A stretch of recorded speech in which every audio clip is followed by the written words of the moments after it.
Bienvenue dans cette seconde vidéo de présentation de l'outil Scrum. Dans cette vidéo, je vais vous présenter en détail l'utilisation de l'outil iScrum.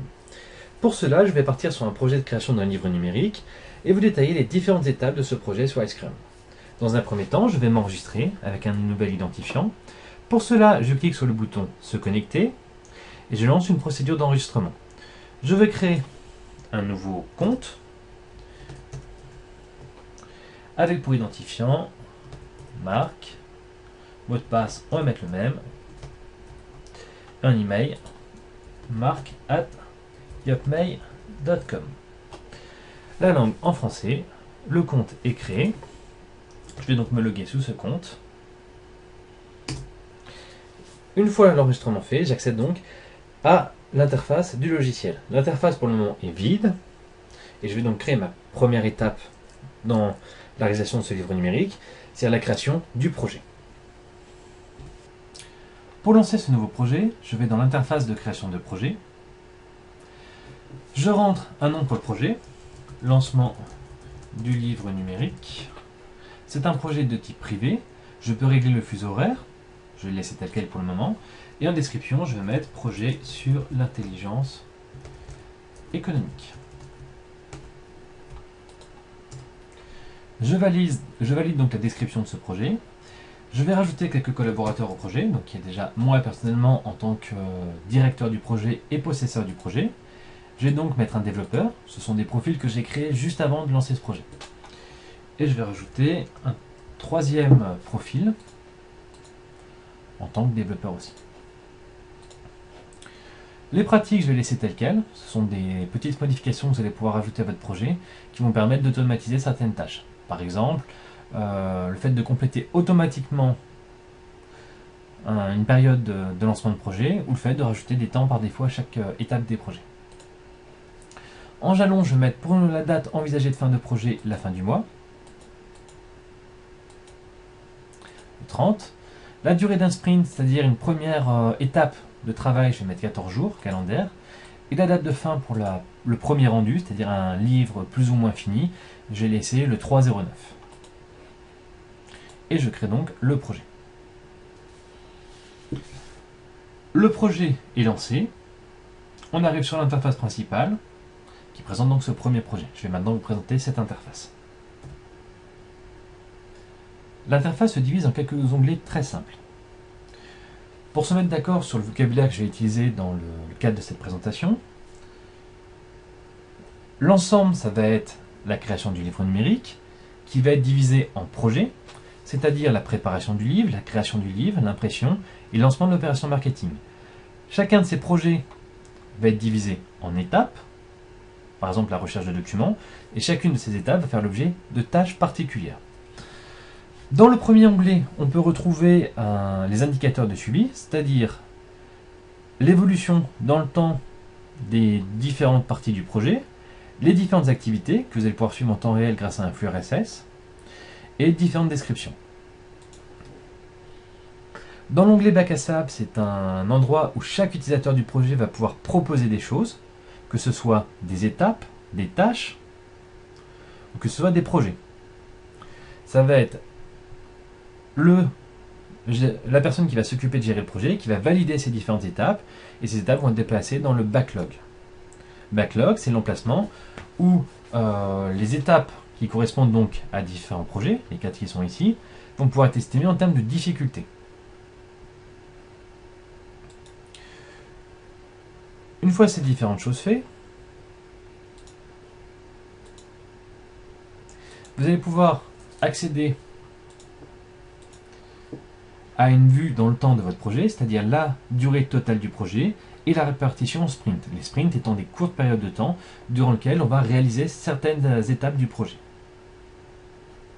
En cliquant sur ces sprints, vous allez donc pouvoir voir les étapes et les tâches qui correspondent à chacune de ces étapes. Donc en l'occurrence, par exemple, on va voir la préparation du livre, qui va être divisée en 2 étapes, la rédaction d'un plan de recherche et les recherches initiales. Chacune de ces étapes va être divisée en tâches, l'identification des questions principales, le choix des thématiques. Nous avons ici une estimation en termes d'heures, ce qui va permettre de faire une estimation de la durée totale du projet après. Dans cet onglet, nous allons voir les différentes étapes correspondant à chacun des sprints et comment sont réparties ces étapes. Donc on retrouve bien les 4 projets, préparation, création, impression et marketing, qui se voient donc par les différentes couleurs des étapes. Chacune des étapes est répartie dans les sprints, et ces étapes vont être ensuite déclinées en projets. Pour finir, nous pouvons donc avoir accès au plan du sprint, c'est ce que je vous ai montré dans l'étape timeline. C'est l'endroit où vos utilisateurs vont pouvoir choisir de s'approprier un projet et de pouvoir déplacer les projets à faire, en cours et finis. Pour finir, vous pouvez retrouver donc les différents acteurs qui participent à ce projet.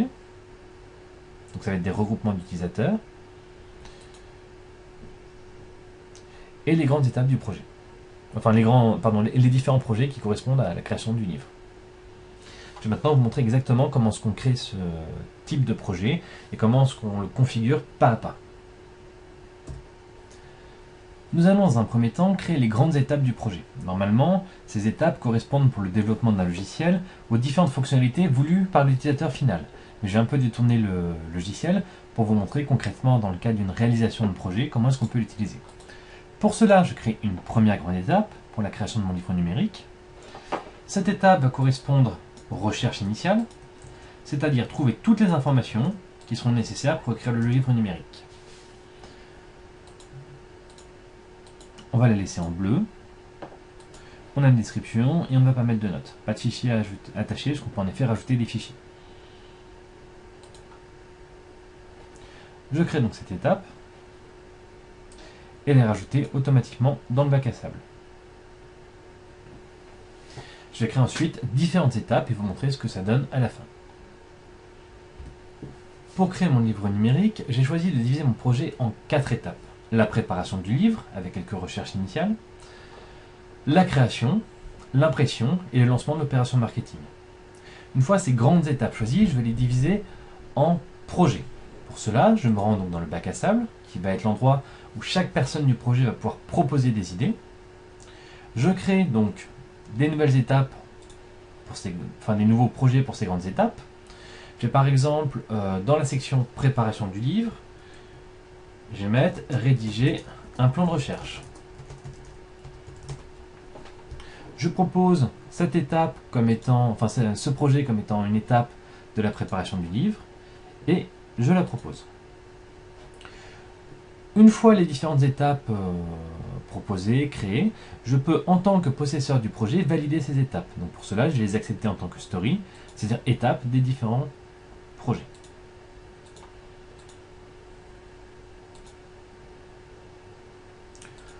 On peut retrouver ces différentes étapes directement dans le backlog qui va contenir donc l'ensemble des étapes. Dans cette section, je vais devoir estimer la charge de travail correspondant à chacune de ces étapes. Pour cela, je clique sur le point d'interrogation présent sur chacune des étapes et je vais choisir un nombre qui va être subjectif, qui va correspondre à la charge de travail. Donc, par exemple, les recherches initiales, je vais l'estimer à 2, le choix des chapitres, je vais l'estimer à 1, la rédaction du contenu, je vais l'estimer à 8, la rédaction d'un plan de recherche, qui était donc l'une des premières étapes, je vais l'estimer à 1, l'envoi des mails pour des journaux, pour tout ce qui est opération marketing, je vais le passer à 8, le fait de passer commande à 2, la création d'une maquette pour l'impression du livre, je vais la mettre à 2, et le choix de l'imprimeur, je vais le mettre à 1. J'ai donc maintenant une estimation de chacune des étapes de ces différents projets.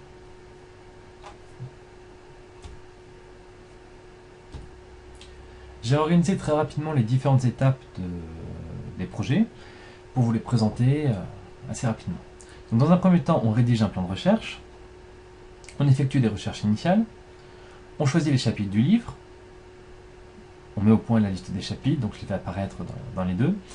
On rédige le contenu, on choisit un imprimeur, on crée une maquette, on passe commande et on envoie les mails pour l'opération de marketing. Le but maintenant va être de pouvoir placer ces étapes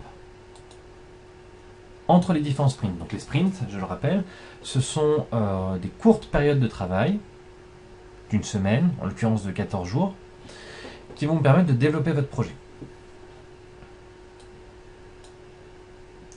Je vais donc placer assez rapidement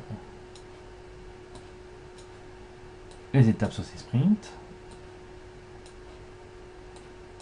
Plutôt placer celle-là ici, voilà, ces commandes, et démarrer l'opération marketing. Nous avons donc maintenant une vue d'ensemble du travail réalisé, avec la charge de travail relative de chacune des périodes de travail, 3, 12, 4 et 8. On peut rajouter pour chacune de ces grandes étapes des tâches. Donc la tâche pour la création du plan de recherche, ça va être par exemple de choisir les thématiques à exploiter. Une fois la tâche créée, vous allez obtenir une vision globale du sprint, donc le sprint numéro 1 qui va correspondre à la première période de travail, allant du 30-06 au 13-07. Cette estimation, enfin ce premier sprint va contenir les grandes étapes et les tâches. Vous allez devoir ensuite estimer chacune de ces tâches en temps, en nombre d'heures. Donc j'ai déjà fait une première estimation, 2 heures, 4 heures, 2 heures, 1 heure. Et ensuite, vous allez pouvoir, en tant qu'utilisateur, choisir de prendre l'une des tâches. Je vais en l'occurrence prendre la première tâche, qui est donc choisir les thématiques pour rédiger le plan de recherche. Une fois toutes les tâches réalisées, le plan des différents sprints faits, avec les étapes, les tâches mises en point, vous pouvez lancer un sprint. Pour cela, vous cliquez sur Lancer le sprint. Le sprint est activé. Vous pouvez donc directement accéder à la vue du sprint et choisir de, par exemple, déplacer la tâche à faire en tâche en cours. Une fois qu'elle est finie, évidemment, la déplacer dans Fini.